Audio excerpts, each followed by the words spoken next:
They did it. That day is here. We got it out. Look, just in a fitting tribute. Might have to unsheath this one later on. Yeah, there's a tribute to all you Bayern Munich fans. Bravo, congratulations. Clap it in. Yeah, we're going to focus on how Bayern Munich actually got over that finish line, wrestled back the MEISTERSCHALE off Xabi Alonso's Bayer Leverkusen and lift it for a 34th time. Is it the 33rd or is it the 34th? Again, the Bundesliga was introduced in 1963. Munich had won a German championship prior to that. Oh, fuck it. Yeah, well done. Well done, Bayern Munich. Let's dig in to how that happened. We may as well start there, right? Because it's the most logical place to start. Congratulations again to Bayern Munich winning the Bundesliga title. How did that story happen? Well, we entered match day 32 with some pretty simple maths, really. And it went as follows. Bayern Munich had to just either win or draw, depending upon how Bayer Leverkusen were going to get on in their game. Now, as fate would have it, these games were being played over 2 days. So Munich, they made depending upon how you travel, I think it's about a 6 or 7 hour train journey. Well, at least it was for me. You could probably fly there a lot quicker, or even go on the Autobahn in a big shiny bus. Anyway, Munich travelled to East Germany, to Leipzig, to the Red Bull Arena. That was on the Saturday. It was an afternoon kickoff. Whereas 24 hours later, was it 24 hours? Maybe it was a bit longer, actually. Leverkusen, well, they were travelling away to Freiburg, and they basically had to win, right?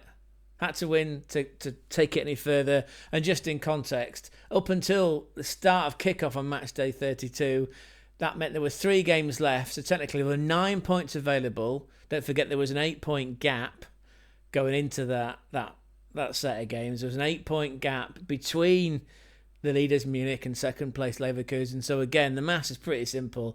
Leverkusen just had to win, to quote old Manu again from the Gegenpressing pod, to be in lockstep, just to drag this title race out as long as they could. Leverkusen had to win, whereas Munich, it was 1 win and or a draw, depending upon what happened 24 hours time, and the title would be theirs. Again, it ends up, as you know, but I'm going to walk through you anyway, right? Because otherwise there's no point in us being here.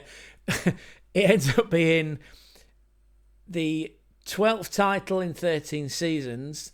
Thomas Muller, in his 501st game, clap that in. Yeah, should have mentioned that in the previous game, by the way, where Munich won 3-0 at home to Mainz. That was Thomas Muller's 500th game in charge. Not many people have got into that upper echelon. I think there's only is he the 3rd or 13th? There's probably a bunch of goalkeepers. And Charlie Kerbel, who used to play for Frankfurt, I remember the defender, he was a one-man club similar to Thomas Muller. Anyway, clap that in. And his 501st game, it would have been, and that's now it actually is, his 13th title in the 25 years that he's been with Bayern Munich. Can you believe that Thomas Muller, there's that photo of him, isn't there, in his bedroom being an FKW as a full kit wanker, which at the end there's another photo where he did return back to that house. You know, he's been at that club since he was 10 years of age. He's been kicked out because of ageism and all other sorts of politics, but just focus on the fact that in this game, away to Leipzig, that was Thomas Muller's 501st start, or appearance, I should say, which is brilliant. Let's get into these teams anyway. We sort of know the outcome, but it's fun anyway, right? So, Van der Voort in goal, no Peter Glassie. He was seen at the end of the game in his sweats and his casuals. It's a 4-4-2 for Leipzig under temporary coach Zolt Löw. Van der Voort in goal. He's the Belgian. He was a Marco Rosa signing, by the way. David Raum back in the team. It was his birthday the other day. Congratulations. Happy birthday, David Raum. He's at left back. It's Nedjelkovic, who's on loan from Aston Villa on the right. That centre-back partnership of Chester? I don't think it's Chester, is it? Chester Lukeba, that'll do. And Klosterman. You've got two holding midfielders in Hadara and Nicholas Sewald. It was his birthday as well yesterday. Happy birthday to Nicholas Sewald, Austrian. We're big fan of Austrian players here. On the right is Kevin Campbell, not that one. Kevin Campbell, who's been a long-time servant of Leipzig. I believe he's been there for, maybe 5-6 seasons? I know Yusuf Poulsen, who was a substitute, he's been there, 7 or 8 seasons, I believe. The Great Dane, he's not a dog, but he has got that sort of fluffy hair. Anyway, Xavi Simons coming in off that left-hand side where he feels more comfortable, or Xabi, as they call him. And then you had Louis Openda, formerly of Lens, up front with Benjamin Tesco. Every goal and every little helps. So that was Leipzig. For the Munich side, Jonas Erbig in goal for his 13th appearance. Conrad, I love that name. King Conrad Leimer, left back this time. Sasha Bowie, €30 million transfer from Galatasaray. Jury's still out, isn't it, on that one? Especially if you're Liam or any of the members of the Bayern View. Or even Danny Boy, even Dishy Danny. Always buying Chelsea. I think the jury's still out on Sasha Bowie. Anyway, he was at right back. A centre-back pairing this time around of Josip Stanisic and Eric Dier. Eric Dier, by the way, in shock transfer news, he's off to AS Monaco. Yes, a previous club managed by one Arsene Wenger. That's right, Gonzo. He's poking me in the back. He did sign these two as well. Did he? Yeah, he did, yeah. He did sign Aubameyang and Mesut Ozil. Yeah, so Eric Dier is going to leave as a champion, which is brilliant, but we'll come on to that later on. Eric Dier off to AS Monaco in France. It's a 4-2-3-1. Double pivot then of Alexander Pavlovich. And again, rumours about him swirling around in the likes of Bild that he's agreed to go out on loan to Milan, AC Milan that is, for the season, which would then make room for the likes of LA Fitness, Leon Goretzka and Tom Bischoff, who's coming in from the summer from TSG Hoffenheim. Pavlovic alongside Joshua Kimmich, the captain. Michael Olise, who can't put a left foot wrong on the right-hand side. Leroy Sané, more about him coming up later on in this episode, on the left. And up front, you've got Thomas Muller playing more as a, what would you call it in football manager terms, as a second striker, shadow striker? Yeah, the old SS, but let's not get political. Alongside Serge Gnabry, who, again, there was no Harry Kane because of that kind of petulant, rather naive, time-wasting booking that he picked up in that game against Mainz. But Harry was there. He was up in the lap of the gods. And I've been to that arena. I'm just looking around for the scarf. I think it's behind me. I've been to the Red Bull Arena to watch Leipzig play, and it is a classic. In fact, I learnt the other day by watching a YouTube short. Is an Aston Villa guy. I can't remember what his name is. I should know. But anyway, they took what was the previous... The reason, I should say, that the ground is all built up around the outside of the Red Bull Arena is that was the old ground that had been there for, 100-odd years. And don't forget, the actual Deutsche Fußball-Bund Association, the DFB, was founded in Leipzig in 1900. So that club has got a lot of history. And that's where, again, you had this stadium that had been there for 100 years, and they built it up. So, yeah, so that... It's like a donut, like a big fat donut with a lot of soil mounded up either side because they built on top of what was already there. The point I'm trying to make is that Harry Kane is somewhere at the top in a tracksuit, just eager to see the team win so he can get down that pitch and celebrate at the end. There's your two teams, and of course we know how the game ends up. It ends up being 3-3, but it wasn't a classic Munich performance by any means because, they were 2-0 down going into half-time. That first goal, by the way, Benjamin Tesco. So the pass that found him from Xabi was with the outside of his foot. For some inexplicable reason, Erbig, who will learn. I mean, Manny Neuer again was pretty irrational and made some rather bizarre mistakes in his younger days at Schalke and early on in his tenure at Munich. He made some reckless mistakes, but for some inexplicable reason, Erbig came chasing out of his goal as if he was on sweeper mode. Again, quote Football Manager 24 set in there. He came out of his goal, so all he had to do. Šeško, yeah, he hits a shot from the outside of his right boot, 30 odd yards out, and it sails in. It's a fantastic goal which catches everybody out. One becomes two. Klosterman scores, but actually, if it came off his ear, or actually was it off his ear? Actually, I think it was off his back. Yeah, a ball into the box. It's off his back. You know, Erbig didn't have the best game up until that point, but now they do that makeshift defence, and again, this is worth noting actually that, and we're jumping around slightly, but you know, Vincent Kompany's come in his debut season. Apparently, he speaks 5 different languages, including he's fluent in German. He's steadied the ship. He's calmed everyone down. He calms this team down because they come out in the second half, and you know they score 2 goals in 43 seconds to tie the game at 2-2, which is like let's clap that one in. But my point is that, yeah, like this is the resilience that a character like Kompany and the calmness that he's brought into his team, because they're 2-0 down on the cusp, beautiful word by the way, on the cusp of greatness in his first season, and he's managed to get a message out to all that team that, look, you know, just, you can imagine him in that dressing room. I wish there was a camera on it, going around one by one, just giving everyone words of advice in native German, and some of them speak different languages, right? He speaks fluent French as well, so he's no doubt he was addressing Michael Olise, telling him to calm down, just be yourselves, play your natural game. It's okay, we can get back into this, and that's what they do, right? They score 2 quick fire goals. Eric Dier scores what turns out to be probably one of his most pivotal goals. By the way, that's Eric Dier's. Is that his third? It's his second goal in 4 games now, because he scored the equalising goal in the Champions League in the quarter-final. So, he scored last time, didn't he? So that's 3 goals in about 5 games for Eric Dier, which is a bloody good return for a makeshift centre-back. Nice send-off, by the way, when he goes to Monaco. He can take that with him. Yeah, Eric Dier brings Munich back into that game with a header, which he does from a Michael Olise corner. That's a routine. It's clearly working, right? Ball in, swinging in from the left. Bosch, there we go.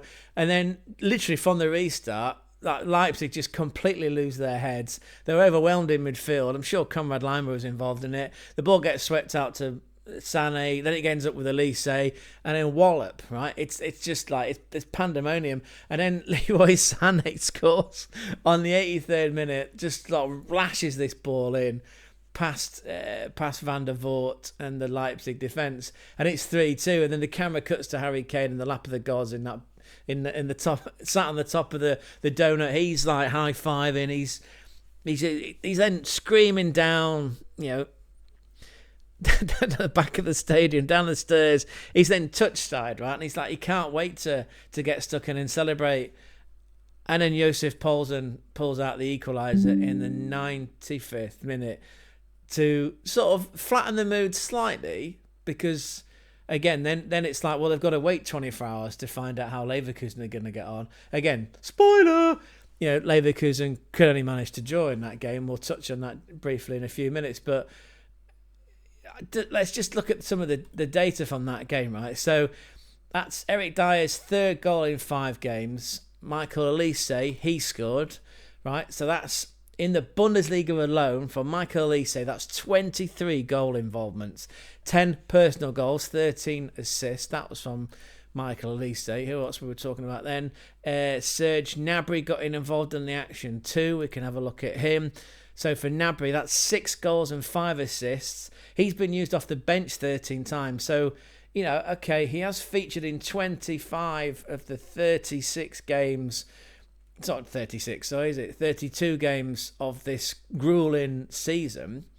And in that period of time, that's That's 11 goal contributions. That's peak, bruv, isn't it? It's peak. It's peak, as Liam from the Bayern View would say. He's getting back to his peak, playing up front again because there was no Harry Kane. That's still impressive. Leroy Sané scored again, didn't he? He scored that go-ahead goal, that rocket, well, that last shot to make it 3-2, which he thought, right, that's it, Munich are going to win this, and it's going to be some beer shower, anyway, or vice beer douche. We'll get onto that in a bit, don't worry about that. Leroy Sané scores, that was his 11th goal, that's 15 goal assists just in the Bundesliga alone. That's not bad. Again, this is a team that's missing Jamal Musiala, right? He's out. Is Florian Wirtz going to come in? If so, where's he going to play? Well, that's TBD, and we could lose ourselves in the stream on that one. In fact, we've touched that already. I'll link that video down in the description down below. Benjamin Sesko, again, he scored in that game, so that's 13 personal goals plus 5 assists. That's 18 goal involvements for the Slovenian. Where's he going to end up? Right, well, that's an interesting one. So if we look on transferfeed.com, Spurs, that one caught my eye before, which was very interesting. Benjamin Sesko is considered one of the greatest striker talents in Europe. Is on the radar of several clubs. In an interview, he said, I'm a Leipzig player right now. Obviously, I can't speak very good Slovenian or Slovakian. It's this performance-based release clause, which is now apparently over 80 million euros. I mean, Tottenham, Daniel Levy's got the money. He's just choosing not to spend it, right? And I'm sure that Jack, if you're watching this, please leave me a comment down below that you would agree with that, right? That you've got the money at Spurs. It's just how are you going to spend it? Where else did I see that he was linked with? Of course, he's always linked with Arsenal. There you go.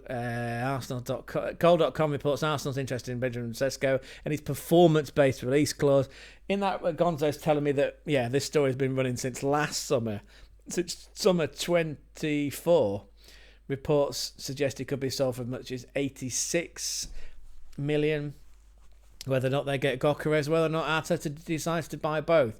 Our perspective is that, just on a slight side note, Arteta won't buy any strikers, and Mikel Merino will go on to carve a name in history as a utility player that goes on to win a Premier League next season. You heard that. Clip that here. First, that's Sesko, and there was one other one that caught my eye. Liverpool, of course. Yes. Goal.com reports Liverpool's interest in acquiring Leipzig's Benjamin Sesko and this performance-based release clause. So a lot of clubs in the Premier League after Benjamin Sesko. Wowzers. Yeah.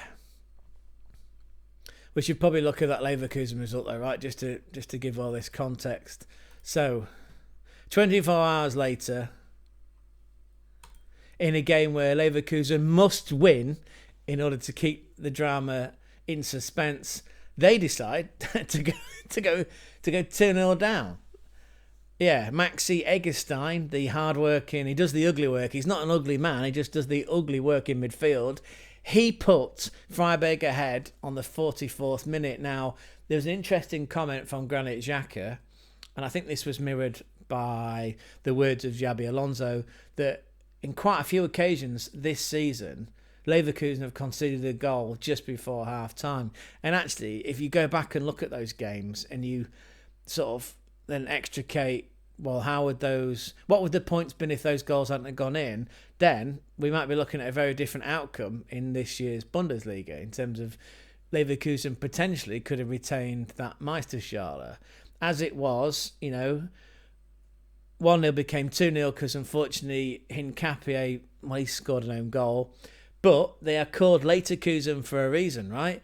And Florian Wirtz, he scored. Actually, he had quite a few attempts on the hour mark going forward when clearly, words getting through from the bench onto the pitch that shit, we're in the Shizer now. We need to get some goals and get some goals pretty quick.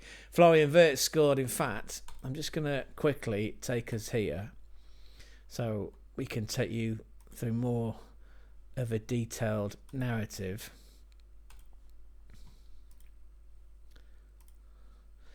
Here we are, look. Alex Grimaldo set Florian Wirtz up for that goal, and it was a brilliant finish too. Go and check it out on YouTube, Ask Jeeves, or get your friends to recreate it with jumpers for goalposts in the park. Make sure that you remove the dog dirt off the field first, otherwise you'd be using a lollipop stick to flick it out of your trainers until sundown. Yeah. So there was 2-1 on 82 minutes. They were flooding forward with Leverkusen because they were desperate to get this goal. And on the 92nd minute, Leverkusen did a Leverkusen, and Jonathan Tah scored without actually looking. Well, I suppose he was looking, but yeah. Similar to the goal that Johnny Burkout scored for Mainz, well, that went in off his knee. The goal that I'd mentioned earlier in the Leverkusen game from Klosterman, well, that went in off that guy's ear, and Jonathan Tah scored off his back. So that meant the game was 2-2. Full time when it wasn't enough, but if we cut back to Munich, well, actually that's not the screen I was after, but anyway, there were scenes of Thomas Muller leading the dance in front of the away fans, right? This sort of socially awkward looking dance. But do you know what? The guy's 35. He's got a handful of games left for his boyhood club. He's won the Bundesliga 13 times. He's actually Munich's most decorated ever player. He's played 501 games. The guy is a fucking legend. Clap that one in. He absolutely deserves... absolutely deserves to drink, to shower, to bathe. Yeah. He deserves to enjoy that moment. And there is, as you'll probably know, a tradition of the beer shower in German football. What do they call it? They call it the Bierdusche, or the Weiss Bierdusche, because of course the wheat beer and Paulina, sorry, not Paulinia, not João Paulinia, but Paulina is one of the sponsors of the club. It's a great beer, by the way. It's a very distinct taste, the old wheat beer, very powerful. But yeah, as you can see, look, there's moments from time immemorial. Apparently, the whole tradition of the Weiss Bierdusche was started by Giovanni Elber-Sokin, previous incumbent manager of Bayern Munich, Ottomar Hitzfeld. He just knocked a glass of beer over him, apparently, and it went on from there. There's Louis van Gaal, bless him. He's struggling. He's not dead. He's struggling with cancer, bless him. But apparently he changed at half-time out of a very expensive suit into this cheap tracksuit because he knew he was going to get douched by Sebastian Schweinsteiger. I'm not sure who that is. I might have to sort that out later on. There's Xabi doing his best to not drench Xabi Alonso, right? So that's the tradition that will be happening because, of course, Munich will be parading around the circumference. That's a great word, isn't it? The circumference of the Allianz Arena with the Meisterschale in their next home game, which is this weekend, coming match day 33, at home to Borussia Mönchengladbach. Now, in a slightly weird twist of fate, on the day in which the European Cup, or the Champions League, Christ, who am I, right? European Cup. The day the Champions League will be hosted by Munich in the Allianz Arena is the same day where Munich will be celebrating in front of all their fans at the Mariannplatz. So if you happen to be in Munich on May the 18th, there you are, look, see, May the 18th, head down to Mariannplatz, join the thousands of thronged... join the throng of thousands who will be celebrating most likely not just the men's Meisterschale winning team, but the women's team. Because, of course, victory over Werder Bremen in the DFB Pokal saw the club's now three-time defending women's champions complete the double for the first time in their history. So, yeah, head to Mariannplatz in Munich on May the 18th. Just the same day that, they're hosting the Champions League final. That sounds like a security nightmare, or the chance to make a lot of money. If you're in the security game, you can go and join in those celebrations. Where does this leave Bayer Leverkusen, by the way, which is an interesting point? It is worth giving them some praise, right? So let's assume that if we just come back, let's come back here, right? let's assume that Leverkusen don't lose in that last game away to Mainz, right? Even a draw will do. They will have gone 2 entire seasons without losing a game. So that 33 will become 34. So that'll be 34 unbeaten away games, which is pretty much incredible. Yeah. All because of Jonathan Tah scoring with his back. Not just that, right? But other performances that they've put in over the last couple of seasons. But yeah, last time Leverkusen were beaten on the road was on the final day of the 2022/23 season when they were brushed aside 3-0 by Bochum. But if they can survive with a draw away to Mainz on the last day of the season, match day 34, then they will be 34 games unbeaten away from home. It's already a record, right? But that'll be an ultimate record for Bayer Leverkusen, which, to be fair, in the space of 2.5 seasons, Xabi Alonso's come in and he's taken them from 17th. He came in and took over from current Mönchengladbach manager, the Swiss-looking serious guy, Gerardo Sione. He came in, he took over when they were in 17th, took him to 7th, or was it 6th? Maybe it was 6th. The following season, and then the season after that, built upon that by going unbeaten and joining the Pantheon. Well, there's 3 teams that we can name, and they're one of them. A team to have gone unbeaten domestically in the Bundesliga. And actually, it was a double winning year, right? Because Leverkusen won the Bundesliga and the DFB Pokal and were one Ademola Luckman hat-trick away from winning 3 trophies in the same season. That was in the Europa League final, which is the only game they lost last season in an invincible campaign. Or would have been a European. Would that have been an invincible squared? I was never too good at Pythag and Ultimate Maths. Anyway, yeah. So if you put everything in context,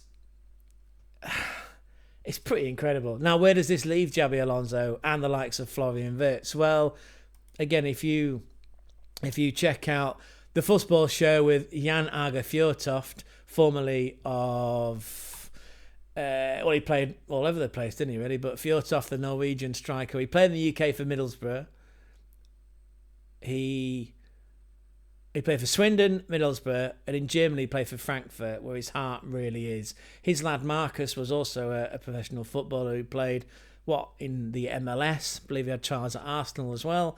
They had an analyst on a recent podcast, and I will put a link in the description to that, and I'll probably put an overlay so you can go and find it yourself. But the analyst who had a very soft, rounded face, very knowledgeable guy by Leverkusen, by the way. He made the point that in order for these dominoes to fall, it's all down to Florentine Perez at Real Madrid. He has to decide, now that he's agreed a payoff for the Don, Ancelotti, now he's been paid off, and Ancelotti's going to go and take over Brazil, which means there's a managerial job going at Real Madrid. And Xabi, who's only 43, by the way, right? Apparently, it's like if Real Madrid, I won't do the voice. If they call you, you don't turn it down, right? So he's 43. He's got the chance to go in and fix a broken Real Madrid. What would you do? And again, I often have this conversation when I'm down the pub and people go, these footballers, they're grossly overpaid. Again, I put it to you straight, but this time as a manager. If you got the chance to manage one of the biggest clubs in the world, arguably top 3, in fact, they probably are the biggest, right? Munich's top 5, I believe, in terms of global memberships and just social media footprint. If you've got the chance to go and manage Real Madrid with all those Galacticos who are in a fucking mess at the minute because they got beat by Arsenal and knocked out in the quarter-final. If Carlo Ancelotti can't sort out Real Madrid, then it's a golden opportunity for a young up-and-coming manager like Xabi Alonso, who played there before, right? So Perez knows who he is, knows his character, knows what he's capable of, knows about his leadership. Again, we talked about on this show how, and there's numerous quotes if you go on Bundesliga.com or just have a look on Ask Jeeves or Ask Your Mate at the bus stop about the big brain one, Xabi Alonso, how at half time apparently in a fixture where they were 1-0 down to Dortmund back in the first half of the season, because of course they split the season into half in Germany because they're very practical, right? They were 1-0 down at half time to Dortmund, and the big brain one walked into that dressing room and basically calmed it down, and they came out, they got an equaliser, and that game ended up being 1-1. Again, another side note, Munich have won this title with 2 games to go. They've only lost twice all season, by the way, right? Which in itself, all right, it's not unbeaten like Leverkusen last year, but in a debut managerial season with a makeshift team with 7 or 8 injuries to star players, some big money earning players, some big performers, some big A-listers, he still managed to galvanise that team and drag it across the finish line and win a title. That is very impressive. That's leadership for you. And it's those similar leadership qualities that we're sure that Florentino Perez is seen and recognised and wants out of Xabi Alonso at Real Madrid. Now, if he goes there, what happens to Florian Wirtz? Florian Wirtz would probably go with his master, right? Master Padawan, Star Wars reference. We've missed May the 4th. May the 4th be with you. What's your views on Andor 2? Let us know down in the comment section below. For me, for us, the jury's still out. Point is, it will be a travesty if Florian Wirtz leaves the Bundesliga. All right, he might end up going to Munich. Where will he fit in that galaxy of stars? That remains to be seen. That makes sense, and it'd be good for us, fucking good for our content, because we still have Florian Wirtz to talk about. If he disappears to La Liga, or if he ends up in Manchester, you know, although he is the natural replacement for Kevin De Bruyne, who's been sacked off. That's the biggest ageism case that I've come across in quite a while. I said that tongue-in-cheek. Anyway, Florian Wirtz is the natural replacement in terms of talent, ability and vision for Kevin De Bruyne. But if Florian Wirtz ends up in the Premier League, then again, it will be the Bundesliga's loss. We will do another separate video and part of our daily content, the transfer talk, to discuss more. Seems to be the story that keeps on giving about Florian Wirtz. But the point is, if Perez flicks that first domino, which he has done effectively by paying off the Don, do we see Xabi Alonso take over at Real Madrid? Or is it going to be Raul? You know, the little, looks like a child catcher, didn't he? But he was a fucking great striker, both for Schalke and for Real Madrid. Beko, remember that, the sponsorship back in the day? Tekka, Beko, some great kits, haven't they, over the years? And talking of great kits, we've got some kits on order from China, from various sources that we'll be doing unboxing videos of, because again, we're not all fucking minting, not just yet. And on that note, please like and subscribe, because I'm a professional content creator and I'm doing this as professional as I can. I'm doing it full time. So your support in order to help the algorithm find more people to come along and find me would be, it's not a vanity play, it's just a plea, right? Because I enjoy this and I'm sure you do too. Anyway, we come back. Should probably take a break. Come back to the Bundesliga, right? Where Harry Kane's proven that he's got a sense of humour. Ain't that neat, eh? Where can I buy a trophy cabinet? Says the lifelong Tottenham fan. And this is fabulous. Well done to the One Football social media team, by the way. And then this is probably the photo to end it on, really. That, by the way, if you can't figure it out, but it says it up there, that's Harry Kane and Eric Dier after securing Harry's first career, their first, actually, both of them, their first career trophy. And there's Xabi Alonso, look, with his back turned, looking away from Jonathan Tah, which is quite appropriate. The point here is that they are the 55th and 56th Tottenham players to have left and gone on to have lifted a trophy. What an episode this has been, by the way. Again, congratulations to Munich, to all the fans out there, to Liam of the Bayern View, to Dishy Danny from Always Bayern, and Chelsea, to Zia, to everyone out there. And to Thomas Muller himself, 501 appearances, his 13th Bundesliga trophy. Done it with 2 games to go. Big shout out as well, though, to Xabi Alonso, to Florian Wirtz, to Granit Xhaka, ex-Arsenal, for putting up a fight and making it interesting. And I sincerely hope that they do go on and establish that record as being unbeaten for 2 consecutive seasons or 34 games away from home, because that would be awesome. Anyway, on that note, Mia San Mia, please like and subscribe. We'll be back soon to cover off all the rest of the games that took place on match day 32. The games that impacted the bottom and the top of the table. But from Gonzo, Mezit, Uber and I, thank you so much. Enjoy the rest of your day, evening, morning, wherever you are. Mia San Mia, nice one, Bayern. Auf Wiedersehen. Ciao, ciao, ciao, ciao, ciao, ciao, ciao.